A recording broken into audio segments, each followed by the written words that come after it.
नमस्कार, मैं हूं श्वेता सिंह और आप देख रहे हैं आज तक। कोरोना के बाद से और कोरोना की इस दूसरी लहर के दौरान जिस तरह का घमासान दिल्ली में चल रहा है उस पर सबकी निगाहें हैं। दिल्ली में आजकल केजरीवाल सरकार की राशन योजना पर जो बातचीत चल रही है, केजरीवाल की तरफ से जो कहा जा रहा है वो डोर स्टेप डिलीवरी करना चाहते हैं और इसमें केंद्र आड़े आ रहा है, उन्हें इजाजत नहीं दी जा रही। एलजी की तरफ से इस बात को रोका जा रहा है। आज केंद्रीय मंत्री रविशंकर प्रसाद जमकर उन पर बरसे। उन्होंने कहा कि दिल्ली सरकार राशन माफिया के हिसाब से काम कर रही है, जबकि कुछ दिन पहले ही केजरीवाल ने केंद्र पर राशन माफिया से मिलीभगत का आरोप लगाया था। हमारे साथ इस समय दिल्ली से सांसद गौतम गंभीर जुड़ रहे हैं। हम उनसे तमाम मुद्दों पर बातचीत करेंगे, क्योंकि आजकल गौतम गंभीर को वैक्सीन मैन तक कहा जा रहा है। क्यों कहा जा रहा है? कोर्ट में अगर मामला पहुंचा फैबीफ्लू का, तो उस पर गौतम गंभीर का क्या कहना है? और साथ ही आज की जो ये ताजा खबर है, यानी राशन की डोर स्टेप डिलीवरी, तो हम गौतम से बातचीत की शुरुआत करें उससे पहले जरा सा दिखा देते हैं आपको। चलिए, वो हम आगे आपको दिखाएंगे, लेकिन पहले गौतम गंभीर, अगर केजरीवाल चाहते हैं कि घर घर तक राशन पहुंचे तो इसमें दिक्कत क्या है?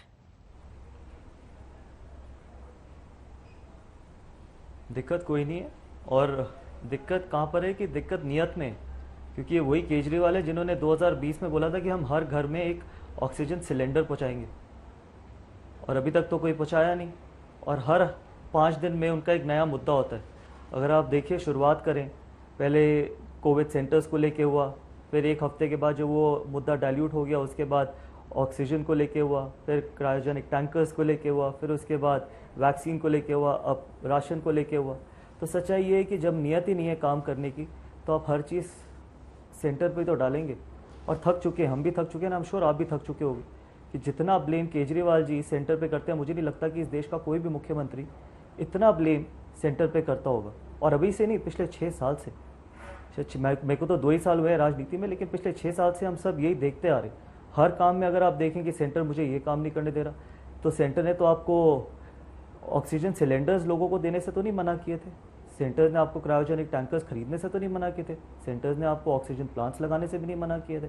कहाँ गए वो सारे प्लांट्स? सेंटर ने आपको कोविड सेंटर्स खोलने से तो नहीं मना किया था, कहाँ गए वो कोविड सेंटर? सेंटर ने आपको वेंटिलेटर्स खरीदने से तो नहीं मना किया था, पिछले 2 साल में आपने एक भी वेंटिलेटर नहीं खरीदा। तो इसके बारे में क्या कहना है? सेंटर्स ने आपको 100 हॉस्पिटल नए बनाने से तो नहीं मना किया था, कहाँ गए वो 100 हॉस्पिटल? सेंटर्स ने आपको ये तो नहीं मना किया था कि आप अपने मोहल्ला क्लिनिक में कम से कम टेस्टिंग तो करवा ही सकते थे ना कोविड की, वो भी नहीं हुई। आपके मोहल्ला क्लिनिक जो आप वर्ल्ड क्लास हेल्थ इंफ्रास्ट्रक्चर कहते थे, जिसके दम पे आप चुनाव लड़े भी और जीते भी, कहाँ गया वो सारा वर्ल्ड क्लास हेल्थ इंफ्रास्ट्रक्चर? उसमें तो सेंटर ने कहीं आपको इंटरफेयर नहीं किया था। सच्चाई ये, क्योंकि आपने सब कुछ इतना मुफ्त में बांट दिया, आपके पास कुछ है ही नहीं देने के लिए। सेंटर ने तो नहीं आपको मना किया था पिछले कोरोना वायरस के टाइम कि जब इतने माइग्रेंट लेबरर्स दिल्ली छोड़ के जा रहे थे कि आप उनको रोक के उनको राशन दे सकें। अगर राशन दे रहे होते तो इतने लोग हज़ारों किलोमीटर क्यों पैदल चलते? सेंटर ने तो नहीं आपको मना किया था कि जब आपने बोला हमारे को कि हम 10 नई रसोई हमने खोली है जहाँ पर हम रोज़ 2 लाख लोगों को खाना खिला रहे हैं, एक भी उसका किचन का ड्रेस नहीं दे पाए। तो थक चुके हैं, हम भी थक चुके हैं, आप भी थक चुके हैं, हम श्योर, और दिल्ली की जनता भी थक चुकी है। गौतम, कोरोना के समय में सबने इस बात को महसूस किया है कि एक टीम वर्क की जरूरत होनी चाहिए। टीम वर्क से बेहतर होती है परिस्थितियां। आपसे बेहतर टीम वर्क कौन समझेगा? लेकिन दिल्ली और केंद्र के बीच वो टीम वर्क अभी तक नजर नहीं आया है। हालांकि इन सारी चीजों के बीच हमने ये भी देखा है कि आपने वैक्सीन की एक पूरी खेप अर्जित की है और लोगों को फ्री में वैक्सीनेशन उसकी करा रहे हैं। आज अगर गवर्नमेंट और प्राइवेट 2 तरह से वैक्सीनेशन हो रही है, तो इसमें मैं ये भी समझना चाहूंगी आपसे कि ये आपका जो वैक्सीनेशन ड्राइव है वो क्या है? देखिए श्वेता, पहले तो मैं आपको ये कहूँगा, मैंने कुछ भी ऐसा नहीं किया जो मुझे नहीं करना चाहिए। अगर हमारे को इस महामारी से लड़ना है तो हमारे को लोगों को वैक्सीनेट कराना ही पड़ेगा।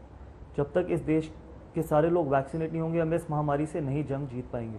दूसरी चीज़ ये है कि 51 लाख वैक्सीनेशन लगी थी शायद 1.5 या 2 हफ्ते पहले, जो हमारे पास डेटा था, उसमें से 51 की 51 लाख सेंटर ने दी थी दिल्ली को। केजरीवाल जी ने एक भी वैक्सीन ऑर्डर नहीं करी थी, सिर्फ अक्वायर, मतलब सिर्फ उन्होंने उनसे पूछा था कि हाँ क्या आपके पास वैक्सीनेशन अवेलेबल है।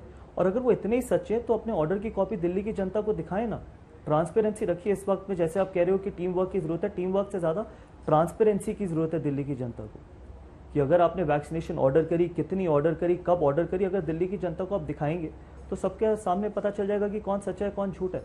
और जहाँ तक आपके पास नियत होती है तो फिर रास्ते अपने आप मिलते चले जाते हैं। जहाँ तक आपने हमारे वैक्सीनेशन ड्राइव की बात करी, मैं सिर्फ इतना कहना चाहूँगा कि हम चाहते हैं कि ज़्यादा से ज़्यादा लोगों को वैक्सीनेट करें। हमने प्राइवेट हॉस्पिटल के साथ टाई अप किए, उनसे हम खरीद के लोगों को मुफ्त में लगाएंगे। लोगों को मुफ्त में इसलिए लगाएंगे क्योंकि जो लोग शायद अफोर्ड नहीं कर पा सकते, जिन लोगों को वैक्सीनेशन आसानी से नहीं मिल रही, वो यहाँ पर आए, आसानी से लगाएं, प्यार से लगाएं, हर तरीके की उनको सुविधा मिलेगी और वो जाएं लगवा के, और होपफुली हम इस जंग से लड़ाई जीत पाएँ। क्योंकि वैक्सीनेशन ही एक तरीका है। आपने वैक्सीनेशन पे भी पॉलिटिक्स करी। अगर आप एक बयान देखें मुख्यमंत्री का कि जहाँ वोट वहीं वैक्सीन, तो मुझे नहीं लगता कि आपको वैक्सीन को वोट से कभी भी किसी भी तरीके की किसी भी मुख्यमंत्री को कंपेयर या उसके साथ रिलेट करना चाहिए, क्योंकि वैक्सीनेशन सबका राइट है जिक्र कर रहे थे और इस महामारी में तो वैसे भी सबका राइट है। बट वोट का शब्द लेके आने की क्या जरूरत है? आप ये बोलिए ना कि हम पूरे दिल्ली की जनता को वैक्सीनेट करेंगे। आप ये बोलिए ना कि हम इतने महीने में वैक्सीनेट करेंगे। आप ये बोलिए ना कि जो आपने कितनी वैक्सीनेशन खरीदी, आप दिखाइए ना कॉपी कि आपने कब ऑर्डर किया था। ट्रांसपेरेंसी की जरूरत है। अगर आप ट्रांसपेरेंट नहीं रहेंगे, अगर आप हर चीज पे पॉलिटिक्स करेंगे, तो यही जो चीज है अल्टीमेटली कौन भुगत रहा है? अल्टीमेटली दिल्ली की जनता ही भुगत रही है ना। आप अगर देखें पिछले 2 महीने में लोगों ने अपनी जान भी गंवाई। 35-35 साल के बच्चों ने अपनी जान गंवाई है। कोई अपने 2 साल की बच्ची को छोड़ के अकेला चला गया, कोई अपनी पत्नी को, किसी के फादर चले गए। तो इसमें क्या होता है? एमपीज को हर तरीके की सुविधा मिलती है, चीफ मिनिस्टर को किसी चीज़ की परेशानी नहीं होगी। चीफ मिनिस्टर के या कोई भी मिनिस्टर्स अगर वहाँ पर बीमार होते हैं तो वो मैदानता में एडमिट हो जाते हैं, उनको बेड भी मिल जाते हैं, उनको वेंटिलेटर्स भी, कॉन्सेंट्रेटर्स। अल्टीमेटली तो दिल्ली की जनता ही भुगती है ना। तो कम से कम आप सच्चाई बता तो सकते हैं। और इसमें अगर आपसे गलती हुई है तो इसमें कोई खराबी नहीं है कि आप बाहर जाके दिल्ली की जनता से माफ़ी मांग लीजिए। माफ़ी मांगने से कोई छोटा नहीं होता। अगर आप ये इमेजिन करिए, इतने लोगों ने दिल्ली में अपनी जान गंवाई, 9-9 घंटे लोग पार्किंग लॉट में बेड के लिए तरस रहे थे। लोग ऑक्सीजन की वजह से मरे हैं।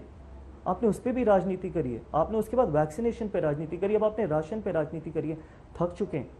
सच्चाई से आप बताइए, आप दिल्ली के लिए क्या करा है आपने पिछले 6 साल में? छोड़ो 6 साल, पिछले 2 महीने में आपने दिल्ली के लिए क्या किया? आप एक ऐसे मुख्यमंत्री हैं जिनके पास क्रायोजेनिक टैंकर्स नहीं थे कि आप ऑक्सीजन बाहर से लेके आ सकें। आप एक ऐसे मुख्यमंत्री हैं जिन्होंने ऑक्सीजन एलोकेशन प्लान तक नहीं बनाया, जो दिल्ली सरकार की जिम्मेदारी थी।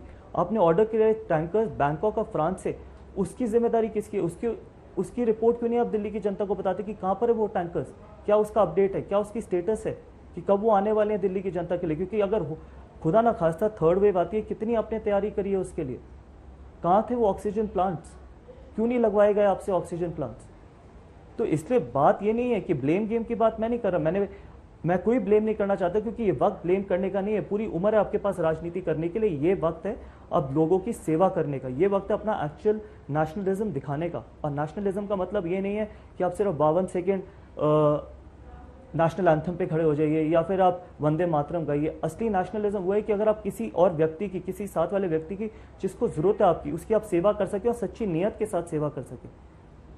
तो ये जो इंपॉर्टेंट है। गौतम, ये जो आपने वैक्सीनेशन की शुरुआत करवाई है, जबकि ऐलान ये है कि फ्री वैक्सीनेशन चल रहा है, सिर्फ जो प्राइवेट वाले हैं वो लेंगे, तो इसमें आपकी वैक्सीनेशन ड्राइव कहां पर स्टैंड कर रही है अगर सरकारी पूरी नीति चल रही है फ्री वैक्सीन की?